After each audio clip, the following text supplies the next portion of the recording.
A 4th of July ghost story.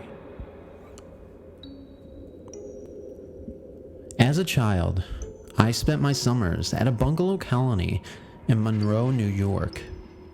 It was a wonderful place for a child. Every day was a new adventure, and it epitomized what summer was meant to be. Sunnycroft was nestled in the mountains, and it was beautiful, and best of all, I stayed in a big, century-old house where George M. Conan and his family spent their summers for many years. The house was the centerpiece of the Conan estate. Elsewhere on the property were several cottages where various family members stayed during the summer. This was my world every summer for 10 years. Summer began on 4th of July weekend, which always doubled the excitement. It just could not get any better than that. It would mean cookouts, fireflies, sparklers, and fireworks. It also meant a journey to the supernatural to summon up our friend and famous ghost George. We took this very seriously. Our parents, not as much. Seance night was a big deal, and to be the participant was an honor. We, of course, set the stage for our very special visitor. We dressed in our best patriotic attire, lit candles, and placed offerings of food on the table in case George still sought physical nourishment. We dimmed the lights, joined hands, and began. Our beloved George, we bring you the gifts from life into death. Commune with us, George, and move among us. We sat wide-eyed and hopeful for George to give us a sign. We were rarely disappointed. The silence of the room was rewarded with creaks and taps that seemed to come from nowhere. Off in the distance, we heard music as if it were being played on an old gramophone. We felt a presence in the room and were certain that George was indeed among us. We were a delighted, fearless group of 10-year-old children. That was until the storm began. We were bidding our goodbyes to George and promising to see him next year, just as the sky began to rumble. The huge crack of thunder had to hit close. It actually shook the house. My cousin Jill said it was George. She thought he didn't want to go yet. We told George it was time to go and tried turning on the lights. Another huge bolt of lightning turned night into day, and the power was gone. We were not feeling so brave right now. Our candles were burning out, and our parents were off playing cards in one of the cottages down the hill. We searched for a flashlight, but to no avail.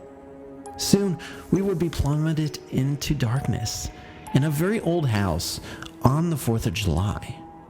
I thought if good old George was controlling Mother Nature, we had better to do something to make him happy.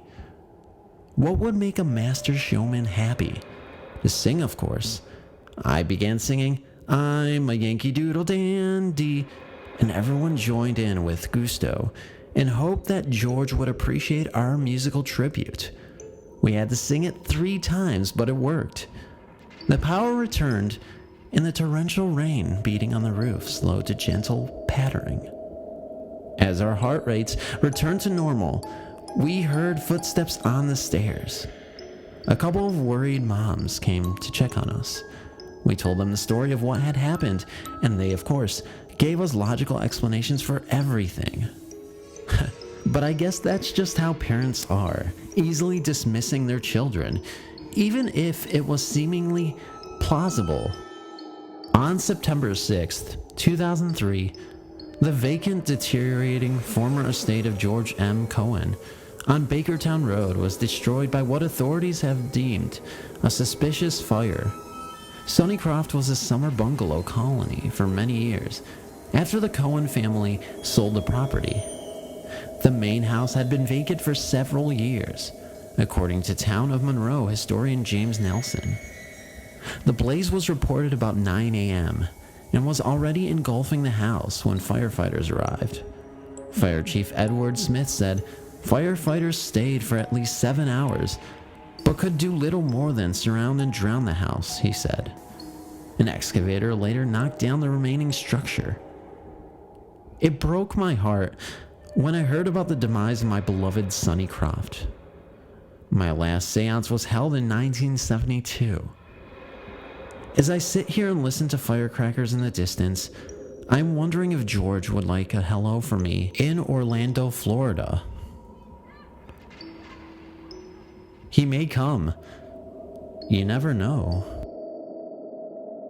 Another 4th of July ghost sighting. This sighting occurred in Martinsburg, West Virginia, in the city park. During the Civil War, the park had been a wide open space with a freshwater source and access to the Baltimore and Ohio Railroad, so it was an ideal area for troops to settle down and camp. During the war, the area was occupied by both Confederate and Union soldiers who fought some terrible battles throughout the war to claim that area. One family headed to the park that 4th of July to claim a good spot for watching the evening's fireworks. The group consisted of 5 adults and 7 children. They picnicked and enjoyed themselves throughout the day and were soon joined by other people wanting to get a good view of the fireworks. The grandfather was the first to detect a foul smell coming from one direction. He turned and saw a teenage boy leaning against a tree nearby. The rest of the family quickly noticed the smell and turned to see the teenager who didn't appear to notice them. The smell was described as old sweat, horse flop, rotting garbage, or the smell of rancid meat. The father called to the teen, ordering him to go away. He either didn't hear him or didn't care because he didn't react in any way. The mother jumped up and went to get a policeman. She quickly returned with one and pointed to the area where the teenager was standing. It was then that she realized he was gone and that her family was sitting speechless, staring at the tree where he had stood. The grandfather then explained that they were all watching the boy when he disappeared in front of their eyes. It was then that the family realized they had seen a ghost. Later that night, the police received 2 other reports of a teenage boy lurking in the area who smelled horrible. Unfortunately, they never found him. The teen was described by all who saw him as about 5 feet tall, with torn brown pants, a filthy red checkered shirt, suspenders, no shoes, filthy feet, and a weird flat top cap with a small brim in the front. Those details describe a typical Confederate soldier. They were often dressed in shabby, worn-out clothes, and they wore caps that were flat with small brims in the front kepis. The soldiers all smelled terrible because soap wasn't available. He's not the only ghost seen to be haunting West Virginia. Apparently, there are many sightings throughout the state, mostly related to the Civil War era. On a day when we celebrate our lives as free Americans and the birth of our country, let's remember those who went before and shaped the course of our history. Happy 4th of July.